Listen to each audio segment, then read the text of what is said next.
Hey guys, and thanks for joining me for another video. So I'm outside again today. It's a lovely day here in sunny Auckland in New Zealand. So you'll probably hear the occasional sound of the birds singing in the background. And before I carry on with today's video, I just wanted to say thank you so much to everybody who's been watching these videos. I've had the channel going for just a couple of weeks now. I've only posted a few videos. They appear to be resonating with some of you. And I'm really chuffed to see some of you are actually subscribing as well. It's actually quite hard, I believe, to actually get people that watch a video to subscribe to the channel. So as of recording this video, I've got just under 200 subscribers. So look, in 2 weeks, I'm absolutely chuffed with that and amazed, actually. So thank you so much to those of you who have subscribed. And if you haven't already and you're returning to watch another video, please do subscribe. And the reason is it just gets the channel more exposure. The algorithms start churning away in the background because they can see that the channel's getting more and more popular, and it just gets me access to more and more viewers. So that just encourages me to keep making videos like this. So thanks ever so much, and please do subscribe. So today, guys, I wanted to talk to you. I wasn't planning on making this video, but something quite out of the blue happened during the course of this week, and that I actually got a call from my Rolex authorised dealer, Partridge Jewellers, here in Auckland. So I got a call from Sam, and he said, "Mark, I've got that Rolex Datejust has come in that you ordered." So of course, you know, like a little kid, I hot foot it into town. Couldn't wait to get in there the following day. Sat there, got a lovely cup of coffee made by the lovely lady there, and here I was being presented, and here it is, guys. This is the Datejust 36mm 126-200. And as you can see, this is the palm motif dial. So this is a relatively new dial in the Datejust lineup. What I wanted to do, guys, today was not necessarily give you a review of this watch, because I haven't had it long enough. I've literally just had it 2 days.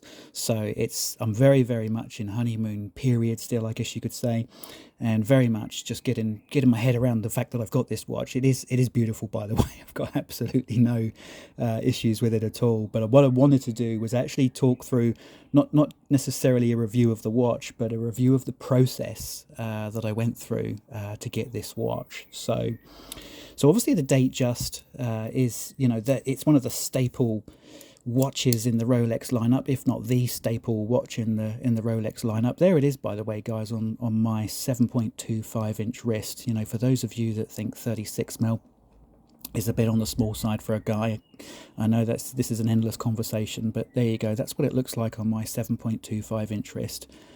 I think it's perfect proportion wise. And actually that takes me to my first point, guys, was how did I actually end up going for a 36mm Datejust?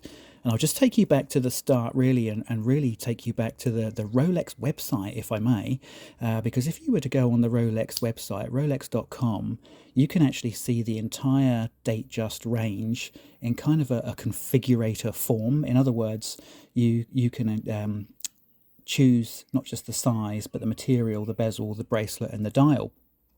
So when I went onto the configurator, because I've made the decision that I really wanted to put a Datejust into my collection. It's an iconic watch. I really need to put this watch into my collection. So I started off choosing the size of the Datejust, and I've got a choice between 31mm, 36mm, and 41. And I just decided, having tried a couple of Datejusts on, that I actually felt that the 41mm was a little bit on the big side for my wrist. So I opted for the 36, knowing that 36mm actually works quite well for me. And then the next stage you get to is you choose the material, because obviously with Rolex watches, you know, you get all sorts of, not just the oyster steel 904L, but you can also choose various forms of gold. Now I wanted to stick just with the oyster steel. I wanted to keep it fairly straightforward, fairly simple. I can get a Datejust in white Rolex, in yellow gold, and also Everose gold, but not quite for me, guys. So I chose the oyster steel. The next stage you get to is you start to look at the bezel, and this is where it probably gets a little bit, you know, contentious, is what bezel should you choose when you're choosing a Datejust. And of course, I would say, if I put a poll out now, 8 out of 10 people would tell me, hey, fluted bezel all the way. If you're going to get a Datejust, you know, you've got to go for a fluted bezel. Well, guys, I tried this exact watch on about a year ago, It had the Jubilee bracelet, it had the fluted bezel, palm motif dial. I wasn't keen on it. It was too flashy. There was too much going on. And it just wasn't me. It wasn't the sort of watch that I thought I was going to put on regularly to go to work, to go out, to go. Let's say I wanted to go and watch my boy play sport. I'm not going to put on a fluted bezel Datejust to go and watch my boy play sport. So, that's why I went for the domed bezel, because it's just got that nice, I guess, slightly more austere finish to it. And I think I can wear this in slightly more informal situations, or actually a lot more informal situations than I might have done if I had a fluted bezel. So that's why I went for the domed. I never tried this particular configuration on with the Jubilee and the domed, but I had seen them in other face colours, and I thought, yep, I think that's going to work for me. And then, of course, the next thing is you can choose the bracelet. So, of course, I've gone for the Jubilee here. You can also choose the oyster bracelet. Now, the oyster bracelet is a beautiful bracelet. It's commonly used, of course, on the Submariner, on the sports range, and you'll also see it on the Explorer one, which is a very similar watch to this. But I actually thought, no, Datejust. I'm going for a little bit of bling here, a little bit of comfort and contour, and I'm going to go for the Jubilee on this, because I actually think a Datejust is absolutely at home on a Jubilee bracelet. So I went for the Jubilee, and then of course dial color. Now when I get to 36mm Datejusts, and I look on the configurator on the Rolex website, I've got 8 choices of dial. I've got blue, I've got black, I've got silver, I've got white, I've got Roman numerals. I've got a very, very nice like fluted blue dial. I was very tempted by that, but again, I thought there's a bit going on there. I'm not too sure that I want a busy dial. However, when I saw this particular dial come out in early 2021, I think they released this particular dial in March, Watches and Wonders in March 2021. I was absolutely in love with this dial immediately. I just thought, hey, this is great. Now, I remember the feedback from the masses when Rolex first released this dial. There's a little bit of laughter. I think people thought it was a bit of a joke, bit of an early April Fool's Day joke or something like that. But no, guys, trust me, particularly I think if you're into the outdoors and nature and plants, which I am, this dial, for me, suits my personality. It suits who I am.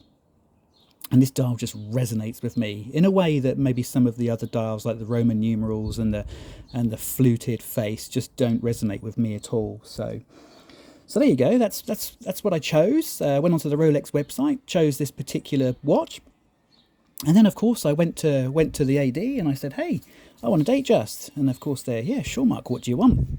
So I obviously let the guys know that this is what I want. I want this bracelet. I want the domed bezel. I want the face.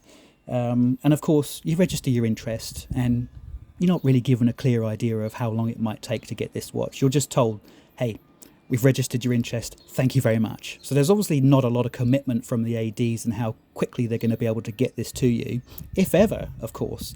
And I will do a video on that, by the way. I will do a video on availability and wait lists and how to get a Rolex kind of video. But yeah, look, guys, this took me 6 months, roughly 6 months. I can't remember exactly when I went in and registered my interest, but it was kind of around Easter, and here we are just before Christmas, and the watch has arrived. So look, I'm totally over the moon with it. I really am, and I will, like I say, I will do a thorough review on the watch. There are lots of things that I think I could probably explain in a lot better detail once I've had the watch on for a few weeks, so probably nearer Christmas, because what are we now? We're on the 1st of December, so probably nearer Christmas, after I've had it on the wrist for 3 or 4 weeks. I will do a thorough review on this, but there are some things that I can point out now which I think make the Datejust a truly, really impressive watch, and also, just from a value and cost perspective as well. And there are 5 things that I really love about this watch. One of them is the movement. So it's got the 3235 movement in it. 70 hours of power reserve. It's accurate to -2 +2 seconds per day. But keep in mind, guys, that's in a Datejust. That's the same movement that goes into some of the big beefy models like the Deep Sea the Sea Dweller, the Submariner, they're all running on the same movement. So that's a pretty impressive technical specification for a Datejust, I think. The second thing is that it's a very robust watch. It's a very tough watch. It's very durable. And that's the kind of thing that you really don't truly perceive, even on a watch like this, which is considered to be quite a delicate watch, I suppose, in some respects. No, it's built to the same standard as all the other Rolex sports watches. This watch, trust me, you know when you put this watch on that it can take a beating. It's going to last a very, very long time. I mean, this watch will probably outlast me as long as I don't lose it, get it stolen or something like that. This is a very, very tough, durable watch. It's built with the 904L steel. It's got a screw down crown. It's got a solid case back. You know, there's no pretty sapphire to look through to the movement. None of that business. This is just a solid watch that's built to last a very long time, and very long service intervals, of course. The third thing I really like about this watch, guys, is it's super comfortable, especially, and that's why I think I went for the Jubilee more than anything, is it's just super comfortable. I mean, Rolex really do know how to get the comfort factor really right on these watches. The bracelet hugs the wrist beautifully. I had one link taken out of the bracelet when I tried it on. It was just a little bit long with all the links in. So I had one bracelet link taken out, and then it was just still a little bit on the slack side. But we didn't want to take another whole link out. So what we did is we just pushed there is a very tiny micro adjust in here. I don't know if you can. Let's see if I can show you that now. So yeah, just in here, you can actually move. There's a pin going through there, and you can actually move it backwards or forwards by about 3 millimeters. So this one's been pushed back to the furthest one. They come stock-wise, they come in the middle. There are 3, and this one was just pushed back to the furthest one, and that just got me a little bit tighter, just a tiny bit tighter by about 3 millimeters on the wrist, and then it just fits perfectly now. Absolutely, just perfect. It's a nice hot summer's day here. This is sitting just nice on the not tight, but you know, it's hugging me. And I know that during the winter, when my wrist is not quite as expanded as it is now, it'll still be the right size. I won't need to keep playing around with it or taking links out or anything like that. The other thing about, of course, the Datejust is the proportionality of it. Proportionally, you know, this watch I think is just perfect. And one of the things I really like, and I will talk about this in more depth when I do the full review nearer Christmas, is although it's a 36mm, it's actually got still a 20mm lug width, which is quite large for a 36mm watch. So what that gives you is, when you look at the watch, as you can see here, there's a nice sort of chunky appearance to it, even though it's a dress watch with a smooth bezel. You know, there's no rotating diver's bezel here, and that's obviously being carried off by the fact that the width of the bracelet is 20mm, and so it doesn't actually taper either all that far down. It tapers down to, I think, 18 around here. And just to give you a comparison about how that looks like scale wise, I've got my GMT Master 2 here. So this is the Batgirl. Obviously I've showed you this in another video, and by the way, I will be doing a full thorough review on the Batgirl soon. That's coming, that's in the pipeline. I'll probably do that next week. Spend some time just showing you this model in real detail, because I've had this for nearly a year now, and I've worn it a lot, so I've got quite used to, you know, the good things about this watch. But right now I just wanted to show you how, you know, from a bracelet perspective, as you can see, the lugs on the Datejust are a lot narrower than they are on the GMT, but the bracelet itself, they're actually the same width up here. And as you work your way around the bracelet, and it's good that you can see that these are both Jubilee, so there's a really good comparison here, they actually stay pretty much dimensionally the same. And even the clasps, there you go, even the clasps, look, so I'll put these right up against each other as close as I can without scratching them, look. So the clasp on the Datejust is the same width as the clasp on the GMT Master. In terms of the length, there's not a lot in it, look, even though there's a triple lock on the clasp here, as opposed to just the single there. There's lengthwise, they're roughly the same, but they're exactly the same in terms of the width. So what that gives you is the same presence on the wrist as this watch in terms of the bracelet, on a Datejust, and I kind of wasn't expecting that. That surprised me a little bit. That's just an early impression that I've formed. The one thing I will say, and I've been looking at this as closely as I can, thinking, are the actual links on the two bracelets the same size? But they're actually not. They're actually dimensionally. The links themselves, although the width is the same, the links and the height on the GMT Master is slightly larger than the Datejust.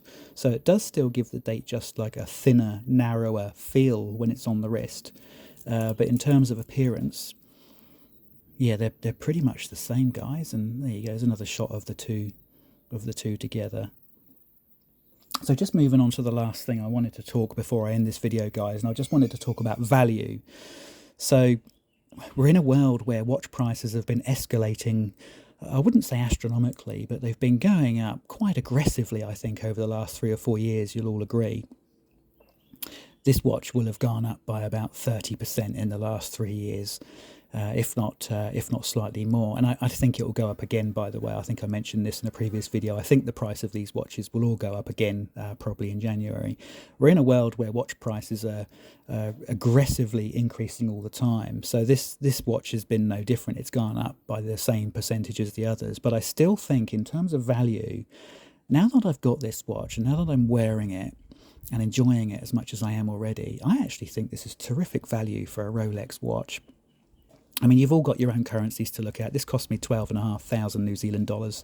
Honestly, guys, that's a massive amount of money, isn't it, really? I never forget how much money that is when I compare what else I can spend that kind of money on. But in the world of watches that we're in, you know, if you want to start putting down money for a luxury watch, that's the kind of money that you're talking about, isn't it? And I actually think that 12.5 New Zealand for this watch, I think what's that going to be in dollars? I think that's probably about 8,000 US. Yeah, it's a big chunk of change, guys. But I actually think that this, relative to the other watches that I have, when I consider that the GMT Master 2 here is 50% more in terms of its price, and you can argue that that's worth 50% more. You could argue that from a investment perspective, this is a much sounder investment. Well, yes, it is, but I'm not buying watches for investment, guys. I'm buying watches to wear and enjoy because I'm a watch dude. I'm not an investor.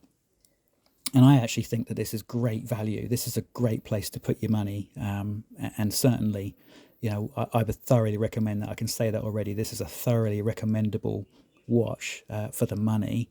And, you know, again, in the Rolex world where it's just really, really hard to get anything from your authorized dealer, you've probably got a better chance of getting one of these than you have of getting a Submariner or a GMT Master 2. So there you go, guys. Just a quick overview of this watch. Like I say, I'll be doing a much more thorough review of it, of the Datejust family as well, at a later date, probably in 3 or 4 weeks' time. And like I said, please do subscribe if you like these videos. I've got another one coming soon. I've got loads of ideas, guys. I've got a long list of things that I want to talk about. Some of them will just be rambles about the market, and some of them will be thorough reviews. But there's plenty more to come. So please do subscribe. Really helps me. And thanks again for watching this video. Cheers, guys. Bye.